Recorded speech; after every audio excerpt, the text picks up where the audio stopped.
नमस्कार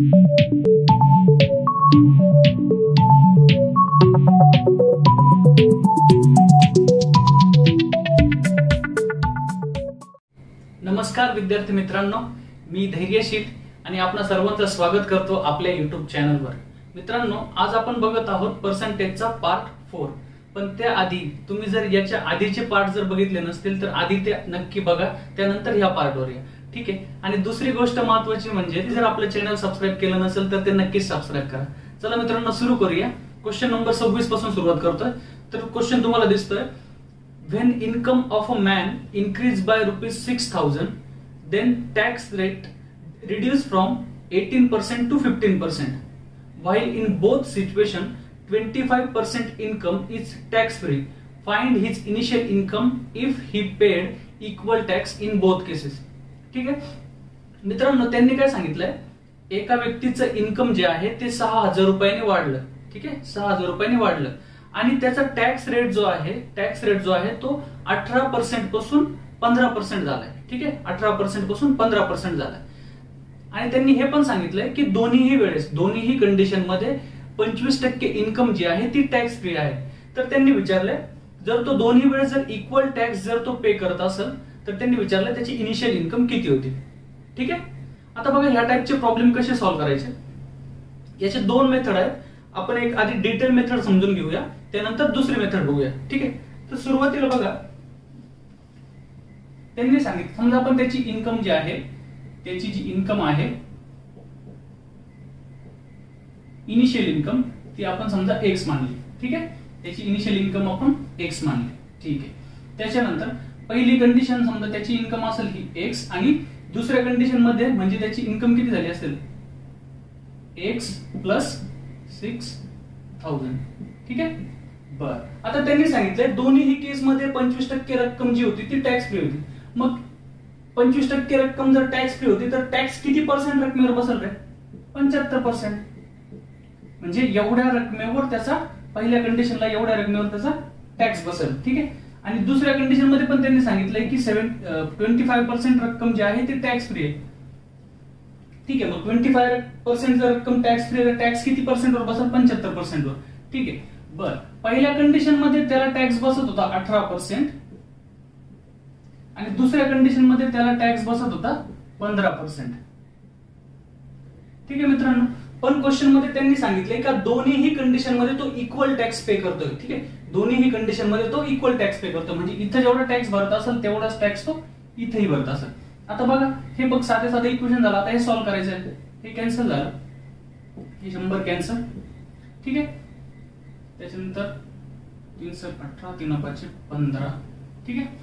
आता बघा, इथं आले 6x, ठीक आहे, आणि इथं किती आले 5x प्लस 30,000, ठीक आहे। हे इकडे आले तर आपल्याला x ची व्हॅल्यू किती मिळेल?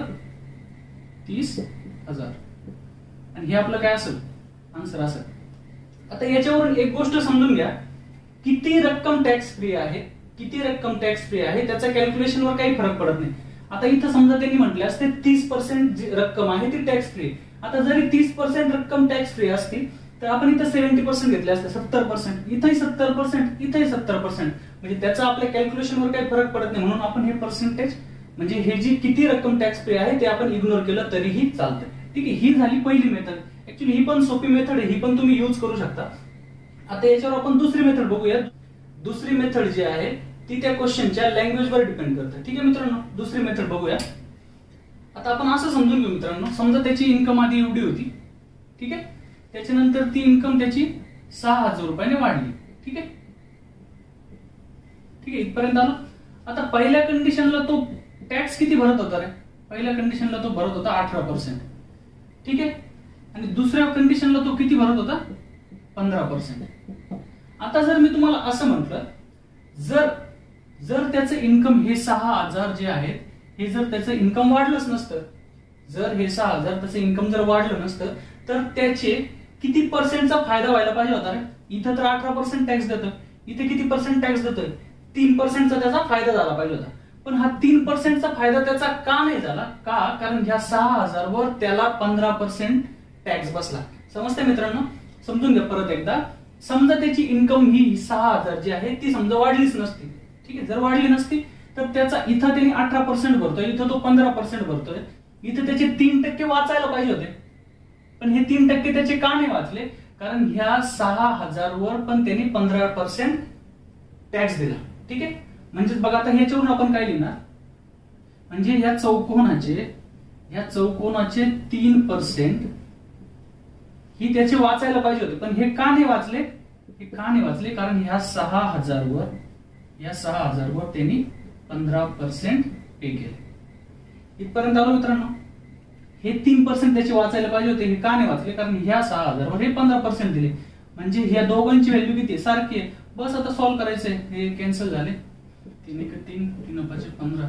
आणि हे जे चौकोन आपण काय मानलंय त्याची इनिशियल इन्कम, मग त्याच्या इनिशियल इन्कमची व्हॅल्यू किती आहे? 6 × 5 = 30, म्हणजे 30,000 जी आहे ती त्याची इनिशियल इन्कम आहे. ठीक आहे मित्रांनो. इथं तुम्ही हे पण म्हणाल की 25% रक्कम जी आहे ती टॅक्स फ्री आहे. तर ठीक आहे मित्रांनो, 25% जरी घेतले तरी ते दोन्ही बाजूला कॅन्सल होणार आहे. मी तुम्हाला काय सांगितलं होतं, किती रक्कम टॅक्स फ्री आहे याचा आपल्या कॅल्क्युलेशनवर काहीच फरक पडत नाही. ठीक आहे मित्रांनो, समजताय? नेक्स्ट प्रॉब्लेम बघूया. तर पुढचा प्रॉब्लेम बघा मित्रांनो, तुम्हाला दिसतोय स्क्रीनवर. The income of a man is 28,800. Now his income is increase and tax rate reduced from 12% to 10%, while in both situations 30% income is tax free. Find the increase in his initial income. He paid equal tax in both the cases. बघा आता याच्यात त्यांनी काय दिलंय, याच्यात आपल्याला त्यांनी दिलंय इनिशियल इन्कम.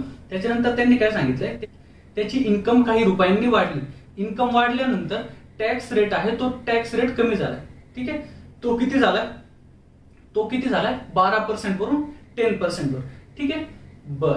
आता त्यांनी काय सांगितलं, या कंडिशन मध्ये पण बोथ द कंडिशन, दोन्ही पण कंडिशन मध्ये 30% रक्कम जी आहे ती टॅक्स फ्री आहे. 30% रक्कम जी आहे ती टॅक्स फ्री आहे. तर त्यांनी विचारलंय आपल्याला त्याचा सॅलरी कितीने इन्क्रीज झाली. ठीक आहे, जर तो दोन्ही वेळेस इक्वल टॅक्स पे करत असेल तर. आता आपण सरळ दुसरी मेथड बघूया. समजा त्याची आधीची सॅलरी आहे 28,800. ठीक आहे, आणि दुसऱ्या कंडिशनला समजा 28,800 तर आहेच, प्लस काहीतरी वाढले. ठीक आहे, त्याच्यानंतर पहिल्या कंडिशनला तो टॅक्स देत होता 12%. या कंडिशनला तो टॅक्स देत होता 12%, आणि या कंडिशनला तो टॅक्स किती देतोय? 10%. आता बघा, आता मला सांगा, इथं तो 12% देतोय, इथं 10% देतोय. ठीक आहे, आता मला सांगा, जर त्याची इन्कम ही वाढली नसती, तर त्याची बचत किती व्हायला पाहिजे होती? 2%. बरोबर, कारण इथं तो 28,800 वर 12% देतोय, इथं 28,800 वर त्याची 10% गेली असते, म्हणजे त्याची किती वाचले असते? 2%. कशाचे? 28,800 चे 2%. 28,800 चे 2%. ठीक आहे, बर.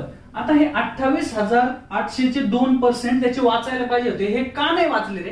का नाही वाचले? कारण ही जी त्याची वाढलेली रक्कम आहे, त्याची इन्कम जो आहे, त्याचा वाढलेला जो इन्कम आहे, त्याच्यामुळे ही त्याची वाढले नाही. तर वाढलेल्या इन्कम वर त्यांनी किती पर्सेंट दिले रे? 10%. म्हणजे ह्या वाढलेल्या इन्कम वर त्यांनी किती दिले? 10%. इथपर्यंत आलो मित्रांनो. म्हणजे इथं जे वाचणार होते 2%, म्हणजे 28,000 चे 2%, ते नाही वाचले. का? कारण ही वाढलेली जी इन्कम आहे तिच्यावर त्यांनी किती भरले? 10%. ठीक आहे, आता हे सॉल्व्ह करून घेऊ. हा 0 कट झाला, हा 0 कट झाला. नंतर फक्त कॅल्क्युलेट करायचं. 2 0 8 2 16, 1 8 2 16 आणि 1 17, 1 2 4 आणि 5.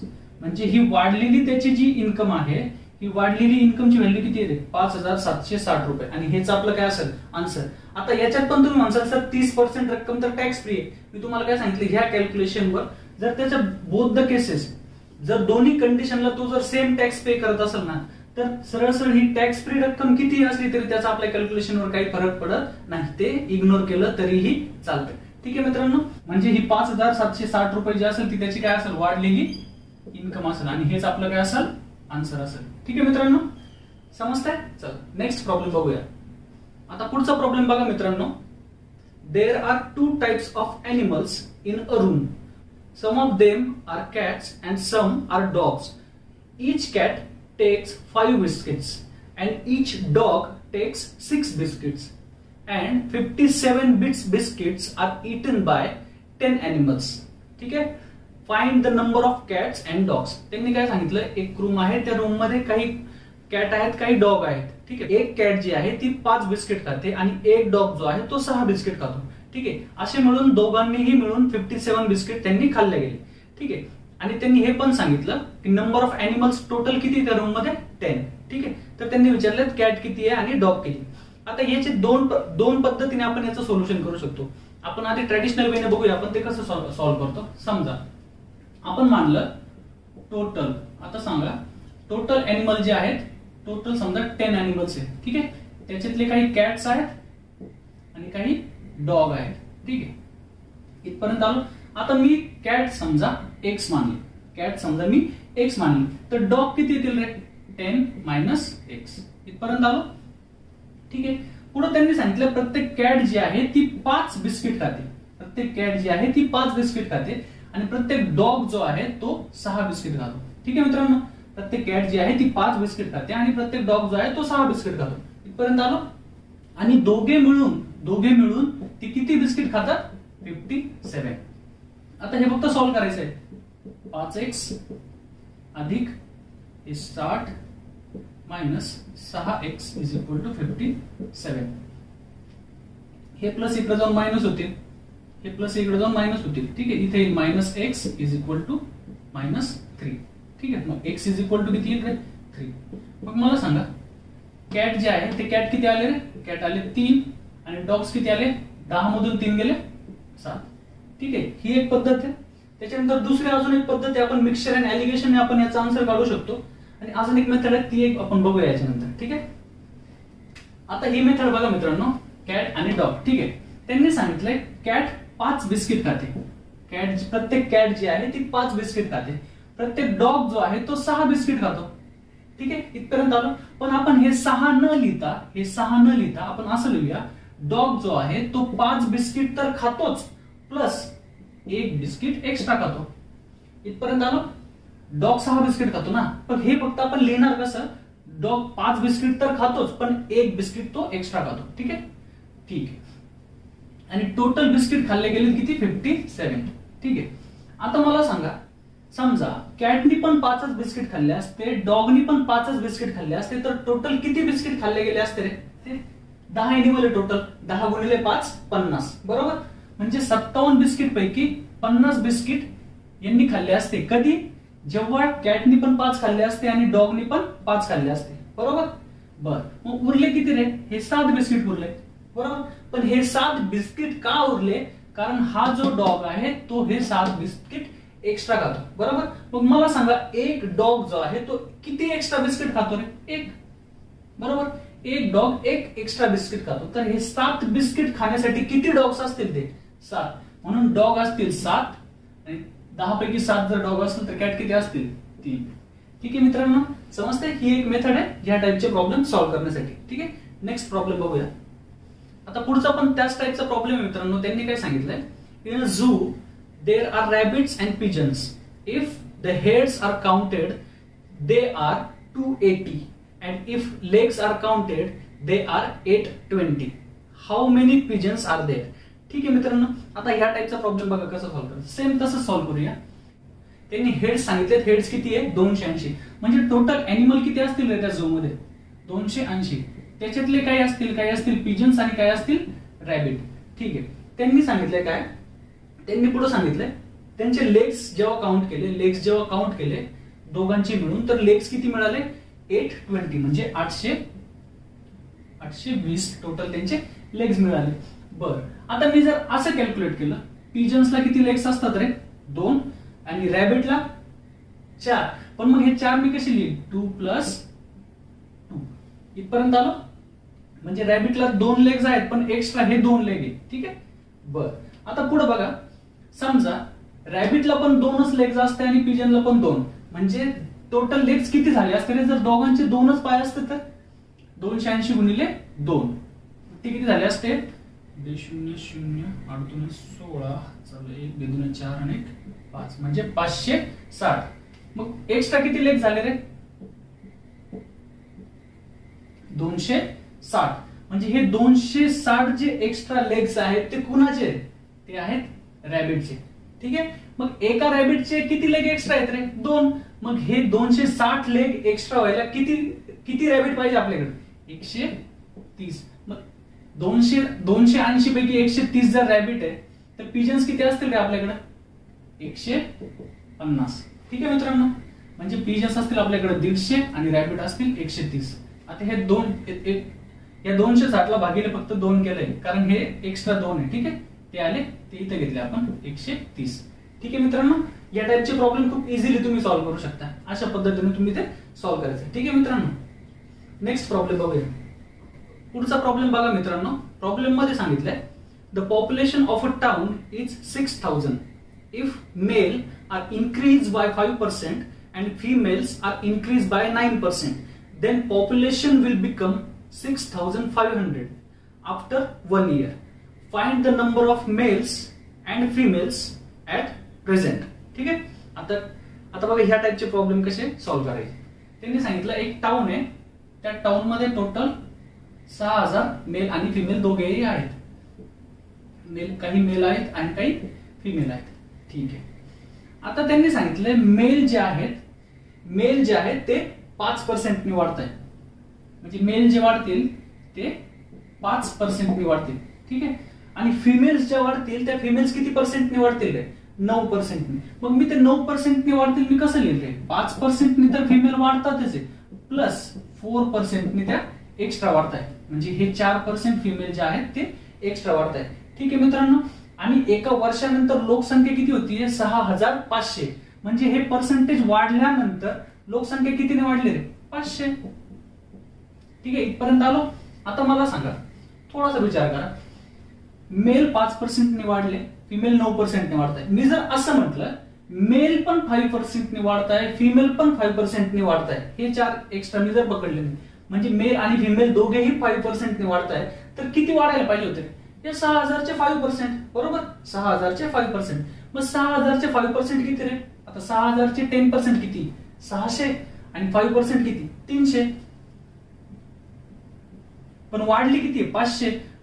आणि जर 5% आपण वाढवली तर ते किती? आता 300. मग हे एक्स्ट्रा जे 200 आले ते कशाचे रे? ते एक्स्ट्रा 200 कशाचे आहे? या फिमेलच्या 4% चे. बरोबर. मग साधं कॅल्क्युलेशन आहे. फिमेलचे 4% बरोबर 200. ठीक आहे. बरं. मग आता मी कॅल्क्युलेट केलं फक्त हे 4 1 4 आणि फिमेल किती येतील? मग फिमेल येतील 5000. म्हणजे 6000 पैकी 5000 ज्या असतील त्या काय असतील? फिमेल. मग मेल किती असतील रे? मेल किती असतील? 1000. आता आपल्याला त्यांनी विचारलंय प्रेझेंट मध्ये मेल किती आहे. ठीक आहे. प्रेझेंट मध्ये मेल किती? मग मला सांगा आता करंटचे आपले किती आहे?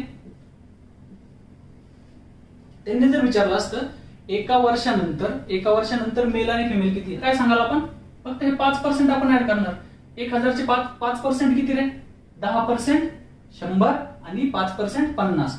मग एका वर्षानंतर किती येईल ते? आफ्टर 1 इयर मेल किती येतील? 1050. आणि फिमेल किती? 9%. फिमेल किती वाढणार? 9%. 10% किती? 500. 10% 500. आणि 1% किती? 50. म्हणजे याच्यातून 50 मायनस केले तर किती येतील ते? 450. मग 500 मध्ये 450 ऍड केले तर किती येतील? एका वर्षानंतर 5450. खूप इझिली सॉल्व्ह करू शकतो मित्रांनो. फक्त हे कन्सेप्ट समजून घ्या. आपण काय केलं इथं? मेल जे आहे ते 5% ने वाढतात ना आणि फिमेल 9% ने वाढतात. आपण फक्त कन्सिडर असं केलं का फिमेल 5% तर वाढताच आहे, प्लस हे 4% एक्स्ट्रा वाढत आहे. मग याने आपल्याला काय करता येतं? जर 5% हे पर्सेंट जर सारखे झाले तर आपल्याला हे 6000 चे काढता येतील. बरोबर. का माहिती का?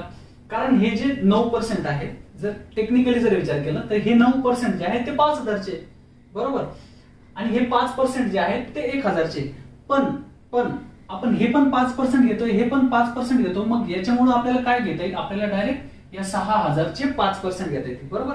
या 6000चे आपण 5% घेतले, ते आले आपले किती 300, आणि त्यांची एका वर्षानंतर वाढ झाली होती किती 6500, म्हणजे 500 ने वाढले होते, आणि आपण हे 5% वाढून ते 300 ने वाढले. मग 500 मधून 300 गेले 200. आता हे 200 एक्स्ट्रा का आले, कारण फिमेल ह्या 4% एक्स्ट्रा वाढले, म्हणजे फिमेलचे 4% म्हणजे 200. त्याच्यावरून आपण फिमेल काढून घेतले. फिमेल किती 5000. मग 6000 पैकी 5000 जर फिमेल आहे तर मेल किती येतील 1000. ठीक आहे मित्रांनो. नेक्स्ट प्रॉब्लेम बघूया. आता पुढचा टाइप बघा मित्रांनो. हा टाइप खूप वेळा येतो पेपरला. क्वेश्चन काय आहे, if a student score 25% marks then he failed by 210 marks, but he scored 55% marks, then he passed with 240 marks. Find the passing percentage. आता बघा त्यांनी काय सांगितलं, एक विद्यार्थी आहे, त्याला 25% जर मार्क्स मिळाले, 25% जर मार्क्स मिळाले तर तो 210 मार्क्सनी फेल होतोय. आता ह्या टाइपचे प्रॉब्लेम कसे सॉल्व्ह करायचे बघा मित्रांनो, खूप सोपी मेथड आहे. समजा हे त्याचे पूर्ण टोटल मार्क्स आहे, ठीक आहे, हे त्याचे पूर्ण टोटल मार्क्स आहे. तर काय करूया आपण, इथं काहीतरी पासिंग मार्क्स हे मानून घेऊ. हे पासिंग मार्क्स आपण त्याचे काहीतरी मानून घेऊ, ठीक आहे. आता पहिली कंडिशन बघा. पहिल्या कंडिशन मध्ये त्यांनी सांगितलंय 25% त्याला मिळाले, 25% मिळाले, आणि 210 मार्क्सनी तो फेल झाला, बरोबर. म्हणजे 25% मध्ये जर त्याला 210 अजून मार्क्स मिळाले असते तर तो पास झाला असता, ठीक आहे. ही झाली पहिली कंडिशन. आणि दुसऱ्या कंडिशन मध्ये त्यांनी काय सांगितलं, त्याला म्हणजे ह्या पूर्ण याच्यात त्याला 55% मिळाले, 55% मिळाले. पासिंग पेक्षा किती जास्त मार्क मिळाले रे, 240. म्हणजे याच्यातून जर 240 मी मायनस केले तर मी पासिंग मार्क्स पर्यंत येऊ शकतो. आता बघा इथून पुढे कसं करायचं बघा. 55%, ठीक आहे, 55% आणि हे 25%, 55% आणि 25%, ह्या दोघांचा जर डिफरन्स घेतला, हा जर मी पर्सेंटेज मधला जर डिफरन्स घेतला तर हा किती येईल रे, किती येईल, 30%, बरोबर. कारण एवढे 55% आहे, त्याच्यातले हे 25% गेले तर राहिले किती 30%. मग ह्या 30% चीच व्हॅल्यू किती, हे 240 प्लस हे 210, मग ते किती झाले 450. इथपर्यंत आलो. हे 450 कुठून आले, आता हे 450 कुठून आले, हा जो गॅप आहे तो हा आपल्याला माहिती 210 कमी पडले, इथून इथं जायला 210 आणि इथून इथं यायला 240, म्हणजे ह्या दोघांची ऍडिशन 450. इथपर्यंत आलो. म्हणजे बघा 30% ची व्हॅल्यू किती आहे 30% ची व्हॅल्यू किती 450. मग याच्यावर मला 1% ची काढता येईल ना रे, कॅन्सल करून घेईल मी. 3 1 3 3 1 3 आणि 3 5 15, म्हणजे 1% ची व्हॅल्यू किती झाली रे 15. 1% ची व्हॅल्यू किती झाली 15. ठीक आहे. आपल्याला क्वेश्चन मध्ये त्यांनी काय विचारलंय, पासिंग पर्सेंटेज. पासिंग पर्सेंटेज, मग पासिंग पर्सेंटेज कशी काढता येतील रे. इथे तर त्याला एवढे 25% मिळाले. मग मला सांगा 1% बरोबर 15, 1% बरोबर जर 15 तर इथं किती कमी पडलेत त्याला 210. मग 210 म्हणजे किती रे, 210 म्हणजे किती पर्सेंट येईल रे.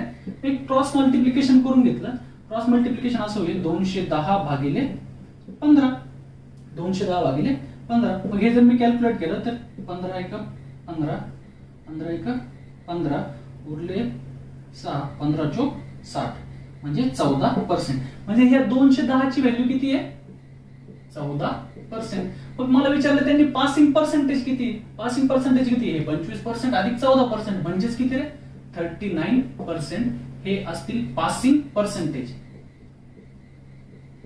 पासिंग पर्सेंटेज, ठीक आहे, पासिंग पर्सेंटेज. ऍक्च्युली हे आन्सर आलेले आहे आपल्याला. समजा तर त्यांनी विचारलं असतं पासिंग मार्क्स किती, पासिंग मार्क्स किती, तर ते आपण कसं काढलं असतं. 25%, 1% ची व्हॅल्यू किती 15, मग 25% ची किती आली असते रे फक्त 25 गुणिले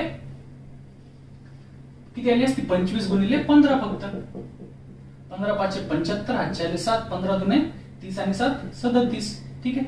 म्हणजे 25% ची व्हॅल्यू किती झाली 375, प्लस हे 210 प्लस हे 210, मग हे झाले असते 585. म्हणजे 585 हे काय झाले असते पासिंग मार्क्स. 585 झाले असते पासिंग मार्क्स.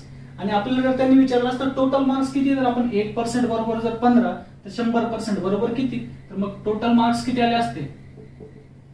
टोटल मार्क्स त्याला असते 15 गुणिले 100 म्हणजे किती 1500. आता याच्यावरून बघा ही इतकी सोपी मेथड आहे ना. फक्त काय करायचं जो डिफरन्स आहे ना पर्सेंटेजचा डिफरन्स इथं 55% इथं 25%, हा जो डिफरन्स आहे तो किती आला 30%. ठीक आहे. आणि न्यूमरिकल व्हॅल्यू किती इथं 210 कमी होती, इथं 240 जास्त होते. या दोघांची ऍडिशन केली ती किती आली 450 म्हणजे 30% ची व्हॅल्यू 450. त्याच्यावरून आपण 1% ची व्हॅल्यू काढून घेतली ती आली 15. मित्रांनो 1% ची व्हॅल्यू जर आली ना एकदा 1% ची व्हॅल्यू आली तर तुम्ही कसंही फिरवू शकता क्वेश्चन. तुम्ही इथे व्हॅल्यू टाकू शकता, तुम्हाला काहीही विचारलं तर तुम्ही काहीही सांगू शकता याच्यावरून. ठीक आहे मित्रांनो, समजते. नेक्स्ट प्रॉब्लेम बघूया. आता पुढचा क्वेश्चन बघा मित्रांनो, हा नवीन टाइप आहे. क्वेश्चन काय सांगतोय बघा. A salesman is allowed 12% commission on the total sales made by him and bonus of 1% on the sale over 15,000. If the total earning of a salesman is 7650, find the total sales. आता बघा याच्यात त्यांनी काय सांगितलं, त्यांनी सांगितलं एक salesman आहे, त्याला त्याच्या पूर्ण तो जेवढी सेल्स करतो त्याच्यावर त्याला 12% कमिशन मिळते आणि 15,000च्या वरती जेवढी तो विक्री करेल त्याच्यावर त्याला 1% बोनस मिळतो. असं त्याला इन्कम किती झालाय 7650 हा त्याला टोटल इन्कम झालाय. ठीक आहे. आता हे प्रॉब्लेम सॉल्व्ह करायचे दोन पद्धती. आपण आधी ट्रॅडिशनल वेने बघूया. समजा त्याची टोटल सेल जी आहे, टोटल त्याची सेल्स त्याची जी आहे ती आहे X. ठीक आहे. मग आता पहिल्या कंडिशनला काय येईल रे, पहिल्यांदा त्याला टोटल सेल्स वर त्याला किती मिळणार आहे 12%. त्याचं ते काय झालं कमिशन झालं, हे तर त्याला मिळणारच आहे. ठीक आहे. पण त्याला ऍडिशनल अजून काय मिळतंय 15,000च्या वरची जी त्याची विक्री असेल, 15,000च्या वरची जी विक्री असेल त्याच्यावर त्याला 1% बोनस मिळतोय. बरं मला सांगा, समजा मी तुम्हाला म्हटलं टोटल तुम्ही विक्री केली 100 रुपये. ठीक आहे. 100 रुपयाची तुम्ही 100 रुपयाच्या वस्तू विकल्या. ठीक आहे. आता मला सांगा त्याच्यातल्या 20 रुपयाच्या वस्तू तुम्ही इथे विकल्या. ठीक आहे. 20 रुपयाच्या वस्तू तुम्ही इथे विकल्या. जर तुम्हाला म्हटलं 20 रुपयापेक्षा जास्त विकलेल्या वस्तू किती, तर तुम्ही कसं काढणार, 100 रुपये होते टोटल वस्तू विकल्या 100 रुपयाच्या, त्याच्यातले 20 रुपयाच्या एवढ्या झाल्या आणि उरल्या किती 80. मग त्या कशा काढल्या आपण 100 मधून हे 20 मायनस केले. सेम कन्सेप्ट इथेच लावायची आपल्याला. टोटल सेल आपली किती X, टोटल सेल आपली X आणि किती पेक्षा जास्त विचारलं त्यांनी 15,000 पेक्षा जास्त, म्हणजे 15,000 पेक्षा जास्त विकलेल्या वस्तू किती असतील ते एवढ्या. इथपर्यंत आले. ठीक आहे. आणि ह्या वस्तूवर त्याला किती रुपये मिळत आहे रे 1% बोनस. ठीक आहे. 1% बोनस आणि दोन्ही मिळून त्याला किती रुपये मिळाले 7650. ठीक आहे. आता हे फक्त सॉल्व्ह करायचं आहे. बघा कसं करता येईल. इथे लिहिलं मी सरळ 12x/100 प्लस x/100 मायनस 7650. ठीक आहे. इथपर्यंत आले. हे 150 कसे आले, यांनी याला गुणल्यानंतर 0 0 कॅन्सल झाले फक्त. ठीक आहे. आणि यांनी x ला गुणलं तर x/100. ठीक आहे. आता पुढे बघा, हे मायनस इकडे जाऊन काय झाले प्लस झाले, म्हणजे इथे किती झाले 7800. ठीक आहे. आता याच्यात बघा कसं करता येईल. इथे करता येईल आपल्याला 13x/100. ठीक आहे. भाग दिला फक्त 13 × 13 = 78. x ची व्हॅल्यू आपली 60,000 आणि x आपण काय मानला होता टोटल सेल्स, म्हणजे टोटल सेल्स आपली किती आली 60,000. ठीक आहे मित्रांनो, ही एक मेथड झाली. ह्या एक मेथडने आपण ते सॉल्व्ह करू शकतो. आणि दुसरी मेथड एक बघूया आपण. आता असं समजून घ्या, समजा या 15,000 पर्यंतच्या विकलेल्या वस्तू एवढ्या. ठीक आहे. 15,000 पर्यंत विकलेल्या आणि ह्या 15,000 पेक्षा जास्त. ठीक आहे. आता 15,000 जर त्या सेल्समनने 15,000च्या जर वस्तू विकल्या असतात तर त्याला किती मिळाले असते रे, याचे सरळ त्याला किती पर्सेंट मिळाले असते ना 12%. ठीक आहे. 12%. आणि इथं त्याला किती मिळत आहे 12% प्लस 1% बोनस म्हणजे किती 13%. बरोबर. पण 15,000 पेक्षा जास्त त्याला किती मिळत आहे त्याला 13% आणि 15,000 पर्यंत किती मिळत आहे 12%. ठीक आहे. आता समजा मी जर असं म्हटलं, जर त्याला इथं आता बघा काय करायचं, जी व्हॅल्यू दिलेली नाही ना तीच कम्प्लीट मानायची. जी व्हॅल्यू दिलेली नाहीये ती कंप्लीट मानायची. बघा कसं, समजा आपण असं समजलं का दोन्ही केसेसमध्ये त्याला 13%च भेटले असते. समजा दोन्ही केसेसमध्ये जर त्याला 13%च भेटले असते, इथेही त्याला 13% भेटले असते, इथेही 13% भेटले असते, तर त्याला फायदा झाला असता का नुकसान झालं असतं रे? फायदा झाला असता. फायदा किती झाला असता? इथं त्याला एक्स्ट्रा मिळाले असते. किती? 1%. इथं त्याला 1% एक्स्ट्रा मिळाले असते. बरोबर. बरं, 1% एक्स्ट्रा म्हणजे किती रे? 150 रुपये. हे 150 रुपये त्याला एक्स्ट्रा मिळाले असते. बरोबर. पण आधी त्याला किती मिळत होते? 7650. बरोबर. 7650 त्याला आधी मिळत होते. आता हा 1% पण एक्स्ट्रा मिळायला लागला. 1% पण एक्स्ट्रा मिळायला लागला तर त्याला किती मिळतील रे? हे एक्स्ट्रा 150 रुपये एक्स्ट्रा, म्हणजे त्याला टोटल त्याची कमाई किती झाली असती? 7800. बरोबर. 7800 त्याची कमाई झाली असती. ठीक आहे. म्हणजे आता आपण इथं काय घेतलंय? पूर्ण जी त्याची कमाई झाली, पूर्ण ही पण आणि ही पण, पूर्ण जी कमाई झाली तिच्यावर आपण त्याला किती पर्सेंट दिले? 13%. बरोबर. दोन्हीकडे इथं पण 13% दिले, इथं पण 13% दिले. हा 1% एक्स्ट्रा दिला आणि तो 1% एक्स्ट्रा दिलेला 150 रुपये ते आपण याच्यात ऍड केले.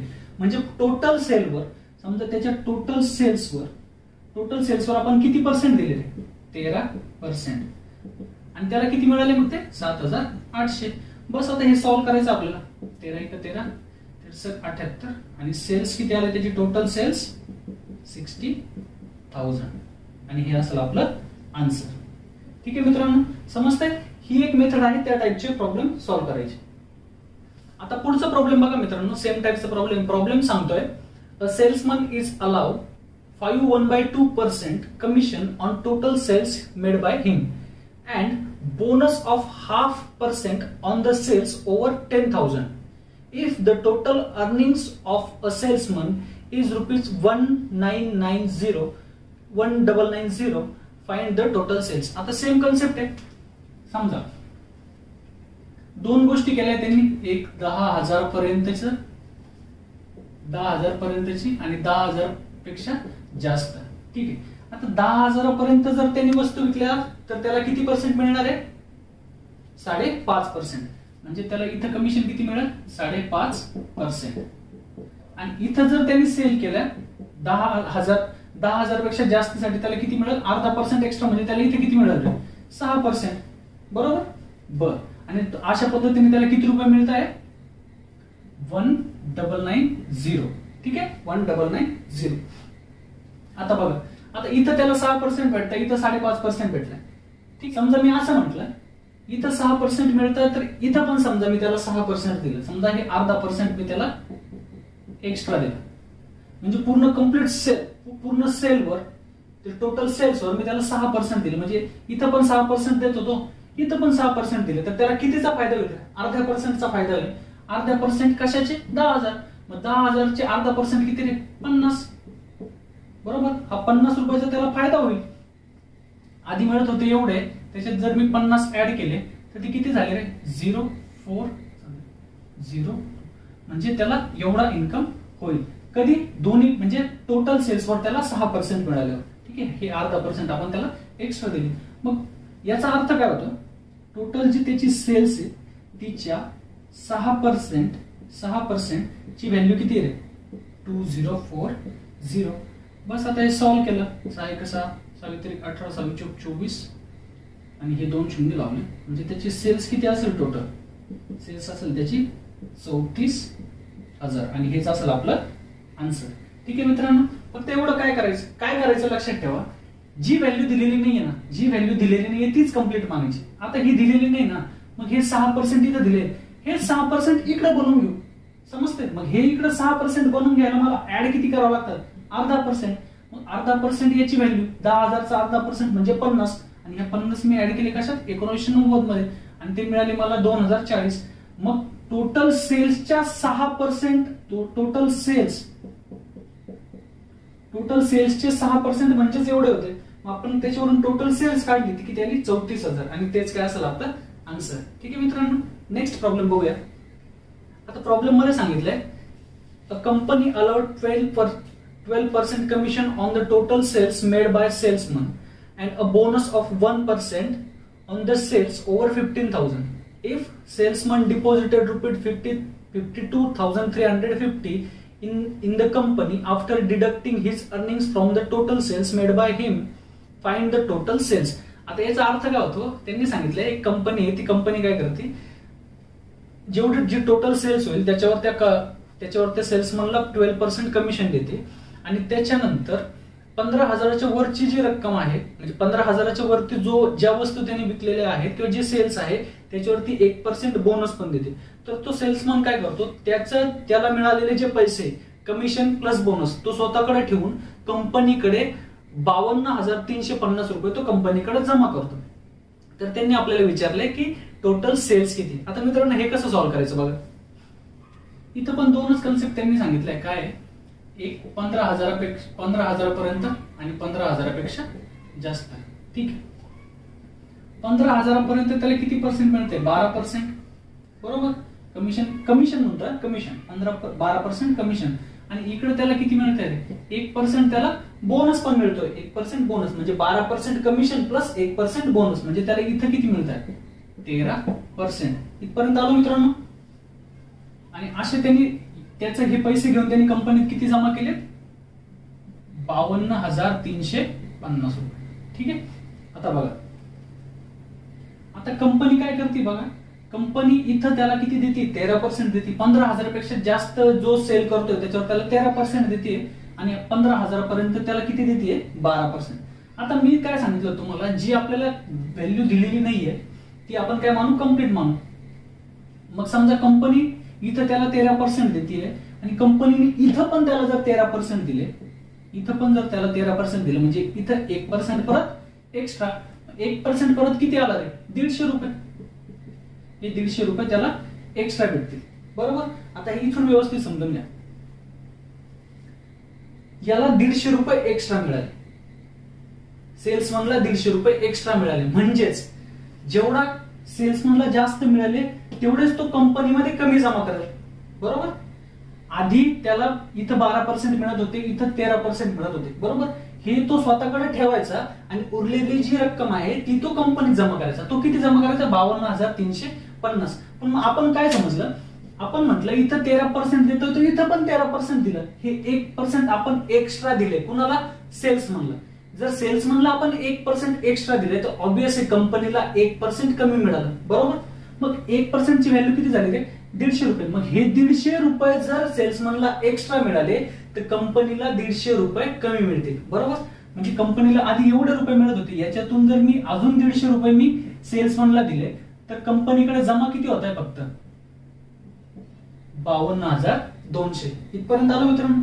हे 52,200 कुठून आलं समजलं ना. ठीक आहे. आता बघा, आता मी तुम्हाला म्हटलं माझ्याकडे टोटल 100 युनिट आहेत, ₹100 किंवा ₹100 युनिट आहे. ठीक आहे.